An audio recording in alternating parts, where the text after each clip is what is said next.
اوپر اللہ کے نبی کو اشارہ کیا، کیا ہوا باپو؟ مولانا محمد مبارک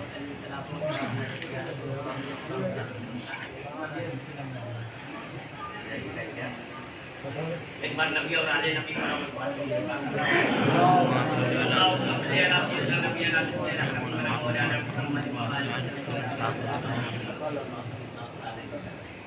جانوروں پہ ہو سکتی ہے لیکن نبی کی حکومت، نبی کی معجزات کس درخت پہ کیسے ہو سکتی؟ نبی سے یہودی نے کہا کہ ٹھیک ہے واقعی آپ اللہ کے سچے نبی، تو کس لہلہاتے ہوئے درخت کو اپنی بارگاہ میں کھلا کر کے دکھا سکتے ہیں، تب میں آپ کو نبی مانوں گا، تب میں آپ کا معجزہ دیکھ کر کے اسلام قبول کروں گا۔ اللہ کے نبی نے کہا کہ اللہ یہ کون سی بڑی بات ہے؟ اب اللہ کے نبی نے کہا کہ اے یہودی بتا، پھر بھی یہودی کو یہ سمجھ نہیں آیا کہ اگر نبی چلا گیا تو کچھ نہ کچھ ہو جائے گا۔ کہا کہ نہیں میں جاؤں، کہا کہ ٹھیک ہے تو جا۔ جب یہودی آگے قدم بڑھایا اللہ کے نبی نے ارشاد فرمایا کہ رک جا، اگر جا رہا ہے درخت کو بلانے کے لیے تو اب تجھے بلانے کا طریقہ بھی بتا دیتا ہوں، بلانے کا طریقہ بھی بتا دیتا ہوں، بلانے کی بات بھی سکھا دیتا ہوں۔ یہودی کھڑا ہو گیا اور اللہ کے نبی نے ارشاد فرمایا کہ اے یہودی جا اور اس درخت سے جا کر کے کہنا یا ایھا الشجر ان محمدً یدعو اللہ، کہا کہ ٹھیک ہے۔ نبی نے تو یہودی کو بھیج دیا،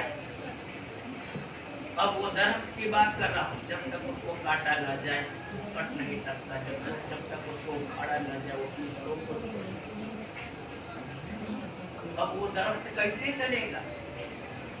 نہ تو اس کے پاس ہاتھ ہے نہ تو درخت چل تجھے محمد عربی بلا رہے ہیں، نبی کا نام سننا تھا۔ درخت خوشیوں سے گھومنے لگا، کبھی دائیں جاتا ہے تو کبھی بائیں جاتا ہے، کبھی آگے جاتا ہے تو کبھی پیچھے آتا ہے، خوشیوں سے گھومنے لگا، اپنی جڑوں کو اکھاڑتا ہوا اب اپنے قدم پہ چلنا شروع کر دیا اور چلتے چلتے خرامہ انداز سے ہمارے نبی کی بارگاہ میں پہنچا۔ جب نبی کی بارگاہ میں پہنچا یہودی دیکھ کر کے پریشان ہو گئے کہ نبی کی حکومت تو انسانوں پہ نہیں بلکہ درختوں پہ کیوں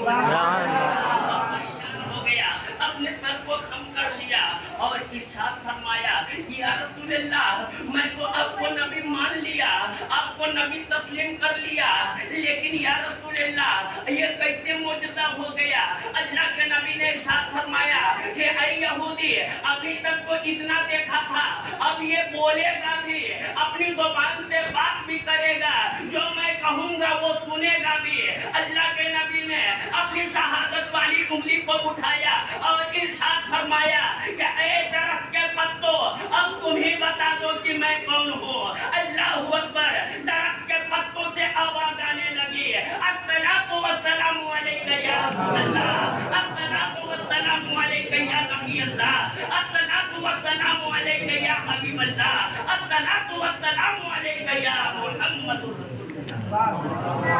صلی اللہ علیہ وسلم۔ اپنی زبان سے کچھ آپ کو بتا اللہ اکبر۔ جب صحابیوں نے اتنا سنا تو پیارے آقا کی بارگاہ میں مچل کر کے بولے کہ یا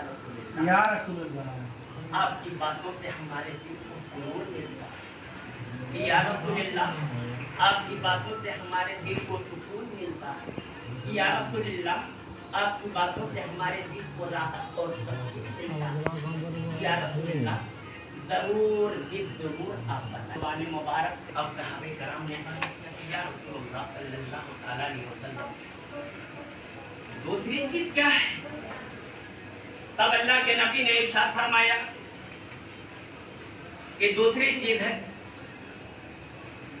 کہ اللہ تبارک و تعالیٰ نے جب نبیوں کے نبوت پہ نبی ہونے پہ فائز کر دیا تو ہر نبی کا دائرہ متعین کر دیا، ایریا بنا دیا، علاقہ بنا دیا۔ کسی نبی کو کسی شہر کے لیے بنا دیا، کسی کو کسی قصبے کے لیے بنا دیا، کسی کو کسی شہر کے لیے بنا دیا،